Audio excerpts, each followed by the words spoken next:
Hey guys, Dogmatic Rifleman. So today we're going to do a little bit of a talky talk. Feel free not to watch this at all. The video content won't be that interesting, but just give me a minute of your time to listen. In a second. Actually, we're just going to park for a second and talk. So I wanted to talk about, that's stupid. We're just going to go. So I wanted to talk today about love and what it truly is. So, and I'm not talking about like you loving your wife or loving your mom or loving your children. That's kind of a different thing in my perspective. So with that being said,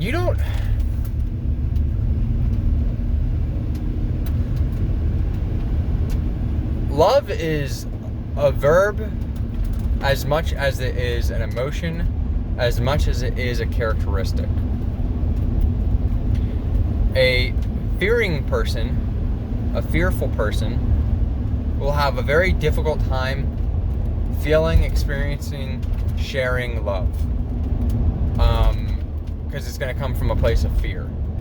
And all things either come from a place of love or from a place of fear. And it is not enough to simply act lovingly if you are trying to lead a life of faith or a life where you are being a person that just lives their life in a loving way. If you are trying to live your life for others, then you first need to develop love within yourself, for yourself, and around yourself. And that's just a reality of how you are. If your actions aren't coming from a point of love, if your responses and communication isn't coming from a place of love, if you don't live your life in a loving way, your actions will not reflect love. They will reflect fear, anger, emotion, sadness, wherever it is coming from is what you will reflect, not what you're trying to reflect.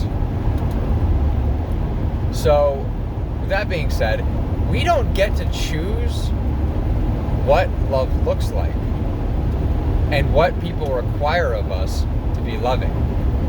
We only get to choose to prepare ourselves internally and externally to be capable of fulfilling that need when it's required of us.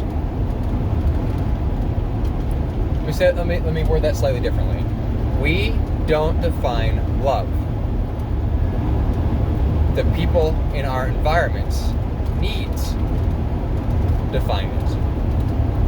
And what I mean by that is there are times where me praying over someone is loving, or casting a blessing to someone, or saying bless you or whatever, where that is indeed loving. And there are also times where if I say you have a blessed day, I'm really just kind of being a dick.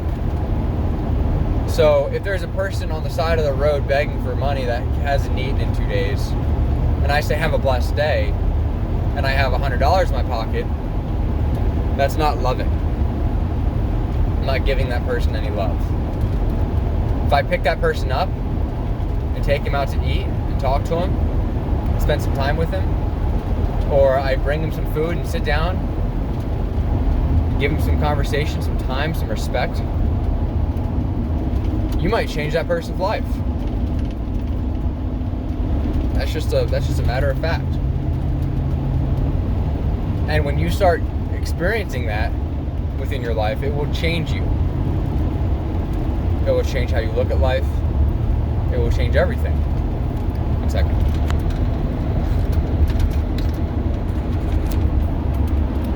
So, if you all walk in the faith, it's pretty critical to have love in your heart because it's part of the renewed covenant. And it's part of the quote-unquote old covenant as well. People think love is a new idea. It's not. If you are of faith, whether it be Jewish, Christian, Islamic, whatever, if you are of Abrahamic faith, then love is supposed to be part of that.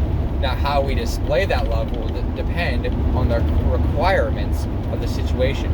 That's why it's so critical that we live within our means. That's why it's so critical that we develop ourselves spiritually. That's why it's so critical that we develop ourselves physically, so that we are capable in our skill sets and with the stuff that we carry on our person. Love might look like making a 50-meter pistol shot to stop an active shooter. Love might look like being able to respond to a medical emergency. Love might look like sitting down with someone and breaking out the scriptures and explaining to them that what they're going through, it's going to be okay. We don't get to choose what that person needs. We only get to choose whether or not we will prepare ourselves to meet that person's needs. Now, for me being of faith, I prepare myself through walking the way the Father gifts us to. I am gifted the Torah, and I choose to follow it to the best of my broken ability because it prepares me to be loving. That is the fact of the Torah. It is love. As Kepha said, or Peter, if you're of modern text, the Torah is the perfect tool for refining the soul. And I could not agree more with that. Because even if you force it in your lives, as you see it, as you feel it, as you see the effects it has on you and the people around you, you will build true and genuine love within yourself. If you open yourself to it. If you stop being so stiff-necked. Y'all, love is the answer. Now, there are things that we do that may seem contradictory to that if you are not of faith, if you're not of pure spirit. This is applicable as well as if you're not of the faith, or if your faith differs from my own. I am more interested in you being a loving person than you necessarily saying what you believe in is identical to what I believe in. I believe that a person, well, you should read the scriptures regardless of your faith, and then we can have a conversation on what I believe. I think that would be a much more fun thing than me just sitting here telling you what I believe.